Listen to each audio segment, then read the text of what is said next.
नमस्कार साथियों, एक बार फिर से आप सभी का स्वागत है हमारे इस यूट्यूब चैनल पर। और इस लेक्चर से हम स्टार्ट कर रहे हैं अपना नेक्स्ट चैप्टर जिसका नाम है ह्यूमन रिप्रोडक्शन।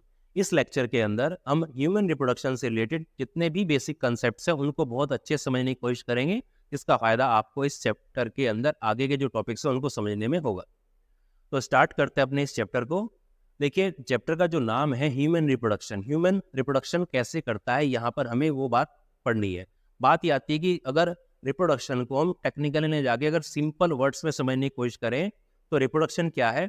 सिंपल वर्ड्स में हम कहेंगे कि एक ऑर्गेनिज्म जब इस दुनिया में अपनी नई जनरेशन को लेके आता है, या सिंपल और कहें कि बच्चे पैदा करता है, तो उसको क्या कहते हैं, हम इस प्रोसेस को रिप्रोडक्शन कहते हैं।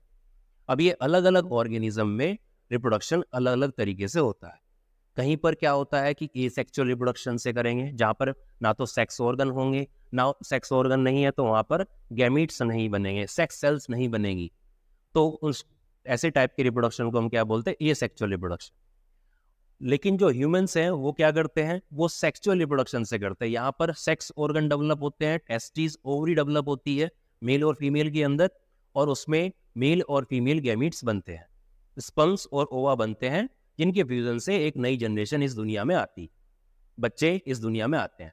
तो हम क्या कह सकते हैं कि ह्यूमंस क्या है, humans are sexually reproducing organism. ठीक है, यानी कि यहाँ पर टेस्टिस ओवरी बनती है जिसमें स्पर्म और ओवा बनते हैं, जिनके फ्यूजन से जाइगोट बनेगा, जाइगोट डेवलप होगा आगे एम्ब्रियो, और आगे जो है हमारा जो ऑफ स्प्रिंग से बच्चे हैं वो इस दुनिया में आते हैं। तो humans are sexually reproducing organism, plus हम कह सकते हैं यहाँ पर कि ह्यूमंस कैसे हैं, यूनिसेक्सुअल होते हैं। भाई आप देखते हो बाइसेक्सुअल ऑर्गेनिज्म आपने देखे, जैसे अर्थवॉर्म है, उसमें क्या होता है, मेल और फीमेल एक ही बॉडी के अंदर है, यानी कि एक सिंगल अर्थवॉर्म क्या कर सकता है, मेल और फीमेल गैमीट दोनों प्रोड्यूस कर सकता है। ठीक है, जबकि हमारे जो ह्यूमंस है वो यूनिसेक्सुअल, यानी कि यहाँ पर मेल अलग है फीमेल अलग है। तो हम कह सकते हैं in humans sexes are separate, male अलग है फीमेल अलग है।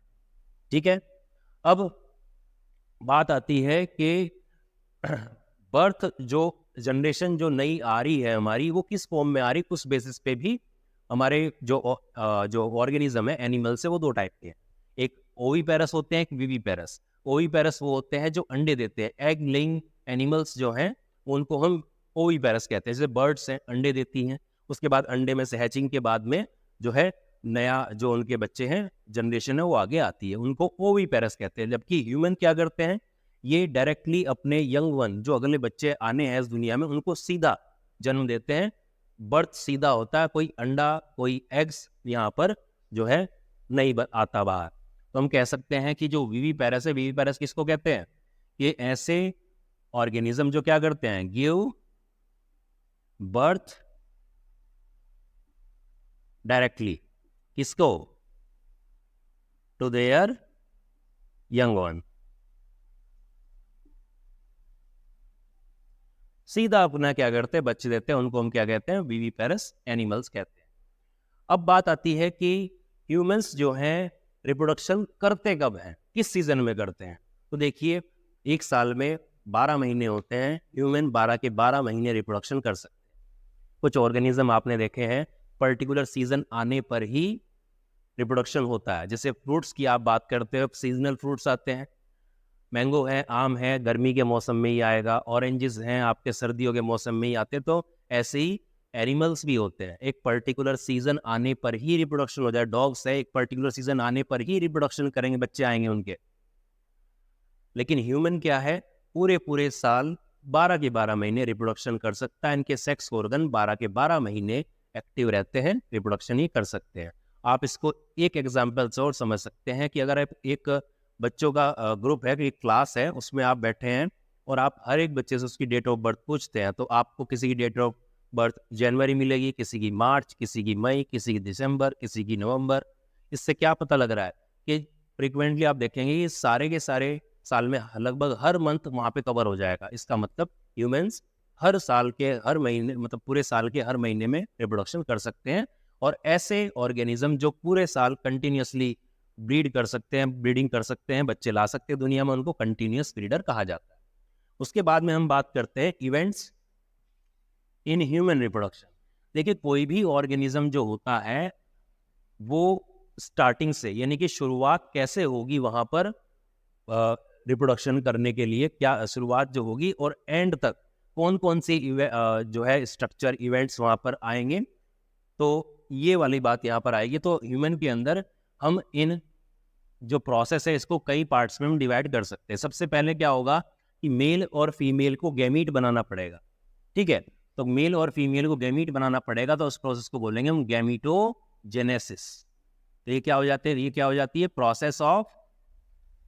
Process of gamete formation. Gamete formation, जैसे फॉर एग्जांपल मेल क्या बनाएगा, स्पर्म बनाएगा, स्पर्म बनाने की प्रोसेस स्पर्मेटोजेनेसिस, और फीमेल क्या बनाएगी, ओवम बनाएगी, इसकी प्रोसेस को बोलेंगे oogenesis, ठीक है। अभी स्पर्म बन चुके हैं, ओवा बन चुका है, अब क्या करना पड़ेगा इन गैमीट्स को, जैसे हमने पॉलिनेशन में पढ़ा कि मेल गैमीट पोलन को फीमेल तक पहुंचना पड़ेगा तभी जाके फर्टिलाइजेशन होगा। यहाँ पर क्या होता है, ह्यूमंस के अंदर ओवम जो होता है फीमेल गैमीट ये नॉन मोटाइल होगा, और जो स्पर्म होता है वो मोटाइल होता है। तो एक प्रोसेस होती है जिसको हम बोलते हैं सेक्सुअल इंटरकोर्स ह्यूमन के अंदर। वहाँ से क्या होगा, जो ह्यूमन है वो एक प्रोसेस के थ्रू क्या करता है, फीमेल ट्रैक्ट के अंदर अपना जो सीमेन है वो डिस्चार्ज करता है, और उस सीमेन के अंदर क्या होते हैं, स्पर्म, जिसको हम आगे पढ़ेंगे इन डिटेल में क्या क्या चीज़ें हैं। तो वहाँ पर डिस्चार्ज करेगा, उस डिस्चार्ज करने की प्रोसेस को हम बोलते हैं इंसेमिनेशन। इंसेमिनेशन, इंसेमिनेशन क्या हो गया, इसमें क्या करते हैं, transfer of sperms into the female genital tract. सीधा अगर बोले तो वेजाइना के अंदर ट्रांसफर करना होता है, कर दिया ट्रांसफर। उसके बाद में क्या होगा, ये मेल गैमीट स्पर्म जो है पहुंच चुके हैं कहाँ पर, फीमेल ट्रैक्ट के पास में, लेकिन ओवम तक नहीं पहुंचे अभी। भाई देखिए, जैसे आगे हम पढ़ेंगे फीमेल जो आपका ट्रैक्ट होगा, ठीक है, कुछ इस तरीके से रफली अगर बनाए तो ये इस तरह से, ठीक है।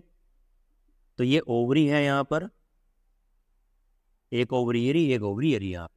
तो ये फीमेल गैमीट यहाँ से रिलीज करेगा और फेलोपियन ट्यूब में आएगा, और यहाँ से जो है जो मेल है डिस्चार्ज करेगा सीमेन, और यहाँ से ट्रैवल होता होते जो स्पर्म्स हैं वो आएंगे, कुछ इधर जाते हैं कुछ इधर आएंगे। जो भी एक स्पर्म आएगा सबसे पहले इसको फर्टिलाइज कर देगा, ठीक है। उसके बाद में ये जो यहाँ पे जाइगोट बन जाएगा, हम क्या बोलते हैं कि उसके बाद क्या हो जाएगी, फर्टिलाइजेशन होती है, फीमेल के अंदर होता है इंटरनल फर्टिलाइजेशन। ह्यूमन में कैसा होता है, फर्टिलाइजेशन इंटरनल होता है, जबकि कुछ ऑर्गेनिज्म में, कुछ एनिमल्स में बाहर भी होता है एक्सटर्नल फर्टिलाइजेशन। जब बोनी फिश और फ्रॉग्स वहाँ पानी में होता है, मेल और फीमेल गैमीट फ्यूज बाहर करते हैं, यहाँ पर फीमेल बॉडी के अंदर होता है। हम क्या बोलते हैं, ये क्या होगा, मेल और फीमेल गैमीट का, मेल और फीमेल गैमीट के फ्यूजन को हम क्या बोलते हैं, फर्टिलाइजेशन बोलते हैं। जिसकी वजह से क्या बनेगा, रिजल्ट क्या आएगा हमारा, रिजल्ट जो होगा इसका वो होगा जाइगोट, ठीक है। और ये जाइगोट डेवलप किस में करेगा, एम्ब्रियो में, ठीक है। लेकिन जैसे हमने कहा कि यहाँ पर जाइगोट बन चुका है, मेल और फीमेल, स्पर्म आया था उसने 23 क्रोमोसोम लेके आया, ओवा आया था 23 क्रोमोसोम वो लेके आया, टोटल 46 का हमारा क्या बन गया, डिप्लॉयड जाइगोट बन चुका है। अब ये जाइगोट ऐसा तो नहीं एकदम से ही जाके पूरा पूरा एम्ब्रियो बन जाएगा। स्टार्टिंग में हम क्या बोलते हैं, इसमें सेल डिवीजन स्टार्ट होते हैं तब जाके, क्योंकि एक जाइगोट क्या है, ये सिंगल सेल है, सिंगल सेल है, ठीक है, यूनिसेलुलर स्ट्रक्चर है। इससे मल्टी सेलुलर हमारा क्या है, जाइगोट एम्ब्रियो बनना है, एकदम से तो नहीं बनेगा। उसमें क्या होगा, धीरे धीरे डिवीजन होंगे, उन जो डिवीजन होंगे, सेल डिवीजन होंगे, उसको यहाँ पर हम क्लीवेज बोलते हैं, वो आगे हम पढ़ेंगे, अगले जो टॉपिक्स आगे हमारे आएंगे। तो यहाँ पर क्या होगा, जैसे क्लीवेज स्टार्ट होगा 1 से 2, 2 से 4, इस तरह से करते करते हमारे जो है स्ट्रक्चर ये बनेगा ऐसे। तो ये स्ट्रक्चर आगे चलते चलते जो सेल्स हैं हमारी यहाँ पर बनेंगे, आगे हम पढ़ेंगे, इन सेल्स को हम ब्लास्टोमियर्स बोलते हैं, ठीक है। अब ये करते करते एक स्ट्रक्चर बनेगा हमारा, ठीक है, एक स्ट्रक्चर बनता है। ये कब हो रहा है, जब ये जाइगोट यहाँ से ट्रेवल करता हुआ कहाँ तक आ रहा है, इस यूट्रस पे इम्प्लांट होने के लिए आ रहा है, तो इसमें डिवीजन चल रहा है साथ साथ में, ठीक है। तो इस तरह का एक स्ट्रक्चर बनता है हमारे ह्यूमंस के अंदर, जिसको क्या बोलते हैं, ब्लास्टोसिस्ट कहते हैं, ब्लास्टोसिस्ट कहते हैं। एक्चुअली में ब्लास्टोसिस्ट ब्लास्टुला ही है, दूसरे एनिमल में हम क्या पढ़ते हैं, ब्लास्टुला कहते हैं, लेकिन मैमल्स के अंदर ब्लास्टुला को ब्लास्टोसिस्ट कहते हैं। गांठ की तरह होता है एक सिस्ट, गांठ की तरह एक स्ट्रक्चर होता है, वो आगे हम आएगा, फर्दर आगे के टॉपिक्स में हम पढ़ेंगे। तो ये ब्लास्टोसिस्ट होती है, ये ब्लास्टोसिस्ट बनेगी। तो अगला जो स्टेप अगर हम यहाँ जोड़ दें, एनसीईआरटी में खाली नाम दिया है ब्लास्टोसिस्ट बनने का, इसकी प्रोसेस को अगर बोलें तो क्या हो जाएगा, ब्लास्टुलेशन। ब्लास्टुलेशन, इसको मैं यहाँ से रफ कर देता हूँ, आपको अगर ये बनाना हो, वैसे तो आगे मैं के लेक्चर्स में मैं इसको डिटेल में बताऊंगा पूरा, तो अगर बनाना हो फिर भी वीडियो पोस्ट करके आप बना सकते। तो ब्लास्टुलेशन क्या होती है, process of formation of blastula या ब्लास्टोसिस्ट ह्यूमन के अंदर, क्योंकि इसमें अभी स्ट्रक्चर बनाया तो आगे हम पढ़ेंगे। जैसे ब्लास्टुला होता है, यहाँ पर गांठ की फॉर्म में सेल्स इकट्ठी होती है, इनर सेल मास, जो आगे के टॉपिक्स में पढ़े जाएंगे। तो ब्लास्टुलेशन हुई, ब्लास्टुलेशन के बाद में यानी ब्लास्टुला यहाँ पर बन चुका है। अभी ये जो एम्ब्रियो, देखो ब्लास्टुलेशन हुआ, ब्लास्टोसिस्ट बनी, वो एक टाइप का एम्ब्रियो ही है अभी वो क्या होगा, अब यहाँ पर यूट्रस की जो वॉल है इसमें जाके इम्प्लांट होगा, तो हम बोलेंगे इम्प्लांटेशन। इम्प्लांटेशन का मतलब क्या हुआ कि ये जो एम्ब्रियो है यानी ब्लास्टोसिस्ट है, ये जाके यूट्रस पे अटैच होगी, तो हम बोलेंगे अटैचमेंट। ये कैसी प्रोसेस है, attachment of blastocyst to the uterine wall. Uterus की वॉल से चिपक जाएगा तो हम कहेंगे कि यस, कि अभी जो लेडी है वो प्रेग्नेंट हो चुकी है, ठीक है, इम्प्लांटेशन हो चुका है। जब इम्प्लांट हो जाएगा तभी बोला जाएगा कि लेडी प्रेग्नेंट हुई है, अदरवाइज नहीं बोलेंगे, क्योंकि फर्टिलाइजेशन के बाद में भी हो सकता है कि किसी दिक्कत की वजह से इम्प्लांट ना हो पाए। तो उसके बाद इम्प्लांटेशन के बाद में क्या होगा कि अब 9 मंथ्स तक अब ये यहाँ पर इसके अंदर जो है ये बेबी यहाँ पर डेवलप करेगा, इस यूट्रस के अंदर करेगा। तो इस पीरियड को क्या बोलते हैं, गैस्टेशन। ये क्या है हमारा, ये इंक्यूबेशन पीरियड है, ये डेवलपमेंट का पीरियड है, ठीक है, period of development of foetus, ठीक है। और ह्यूमन में कितना होता है, ये 9 मंथ्स का होता है, अलग अलग एनिमल्स में अलग अलग इसका पीरियड है, ह्यूमन में अप्रोक्सीमेट 9 मंथ्स का होता है। उसके बाद में क्या हो जाएगा, ये यहाँ पे अगर प्रॉपर ना दिखे तो मैं यहाँ ऊपर लिख देता हूँ, सबसे लास्ट वाला जो स्टेप है, सबसे लास्ट का वो आ जाएगा, अब डिलीवरी होगी बच्चे की, उसको बोलते हैं हम बायो की लैंग्वेज में पार्चुरेशन, यानी कि क्या कहेंगे, डिलीवरी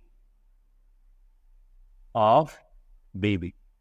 बच्चा बाहर आ जाएगा, वेजाइना के थ्रू होता हुआ बाहर आ जाता है। तो ये इवेंट से सबसे पहले gametogenesis, insemination, fertilisation, blastulation, implantation, gestation, parturition. NCERT में आपके यहाँ ये इसका नाम नहीं दिया है, लेकिन उसने ब्लास्टोसिस्ट की बात की है। तो यहाँ पर आपसे क्वेश्चन एक ही पूछ सकता है कि एमसीक्यू दे देंगे और पूछेंगे कि चूज द करेक्ट सीक्वेंस। तो वहाँ पर आपको हो सकता है कि गैमेटोजेनेसिस, उसके बाद फर्टिलाइजेशन, फिर ब्लास्टुलेशन, फिर गैस्टेशन, फिर इम्प्लांटेशन है। तो आप करेक्ट सीक्वेंस जो है उसके प्रॉपर तरीके से आपको देखना है, प्रॉपर टिक लगाना। तो ये जो है, ठीक है। अब यहाँ पर एक बात और कर लेते हैं हम, यहीं पर बेसिक कंसेप्ट हम पढ़ रहे हैं, तो यहाँ पर आपको देखना है, तो आप इसको पॉज करके यहाँ से लिख सकते हैं। एक टॉपिक और देख लेते हैं यहीं पर, बेसिक कंसेप्ट जब हम पढ़ ही रहे हैं। ऑर्गन, जो सेक्स ऑर्गन्स हमारे होते हैं, वो उनको के भी टाइप हम डिवाइड कर सकते हैं। जो सेक्स ऑर्गन्स हैं ह्यूमंस में, सेक्स ऑर्गन्स, ठीक है, जैसे आप पढ़ते हैं testis, ovary, penis, vagina, uterus, fallopian tube, ये सब जो है इनको भी हम डिवाइड कर सकते हैं। तो सेक्स ऑर्गन्स हमारे दो टाइप में डिवाइड कर सकते हैं हम। एक होते हैं प्राइमरी सेक्स ऑर्गन्स, जिनको बोलते हैं हम, इनके लिए वर्ड एक इस्तेमाल होता है गोनेट्स, और एक होते हैं हमारे सेकेंडरी सेक्स ऑर्गन्स, ठीक है। तो प्राइमरी सेक्स ऑर्गन्स वो होंगे जो डायरेक्टली रिप्रोडक्शन में इन्वॉल्व होंगे।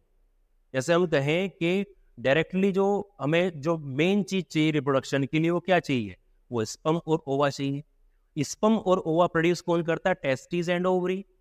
लेकिन इसके अलावा जो बाकी ऑर्गन्स है, पेनिस है, वेजाइना है, यूट्रस है, बाकी डक्ट्स हैं, ये भी इंपॉर्टेंट है।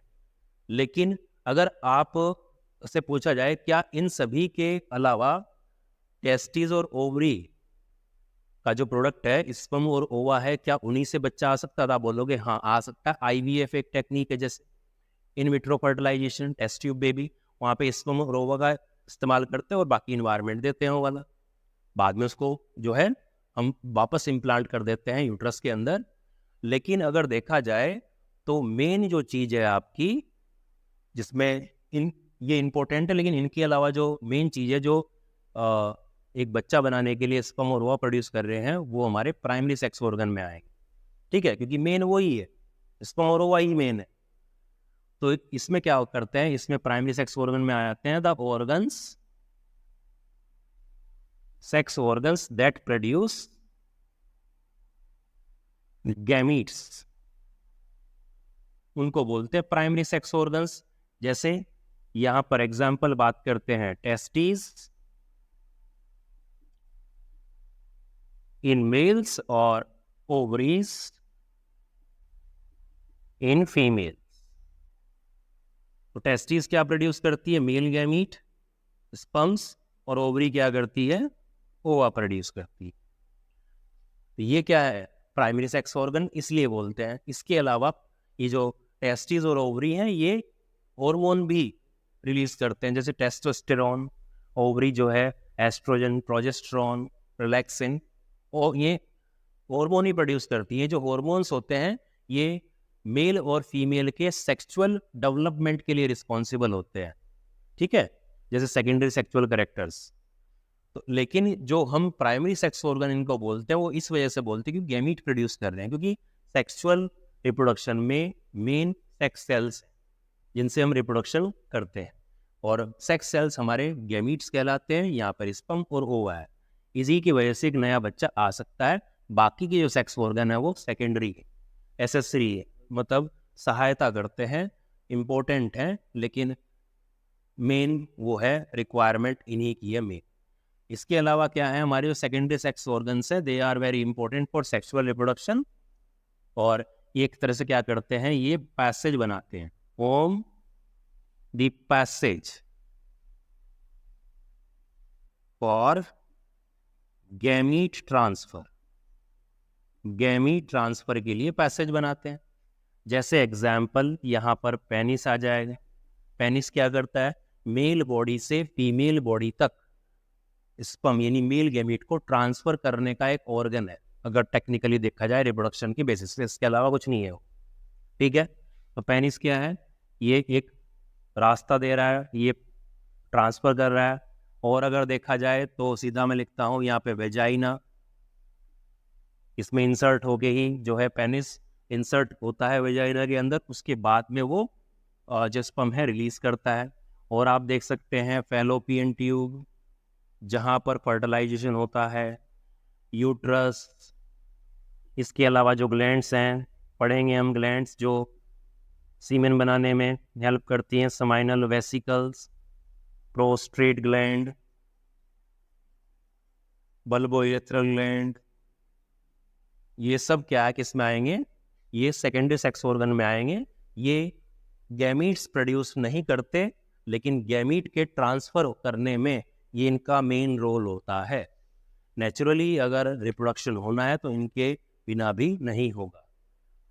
ठीक है, ये था। और इसके अलावा देखिए तो ब्रेस्ट आता है फीमेल्स के अंदर, मेमोरी ग्लैंड्स जिसमें होती हैं, वो एसेसरी सेक्स ऑर्गन के अंदर आएगा, सहायक के अंदर आता है।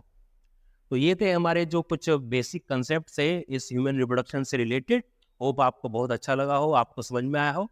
अगर कोई टॉपिक, कोई चीज़ समझ में ना आई हो या इसके अलावा आप कुछ पूछना, तो आप कमेंट करें, जवाब पक्का मिलेगा, आंसर पक्का मिलेगा। इस लेक्चर में इतना ही। अगले लेक्चर में हम शुरुआत करेंगे मेल रिप्रोडक्टिव सिस्टम से। Thank you.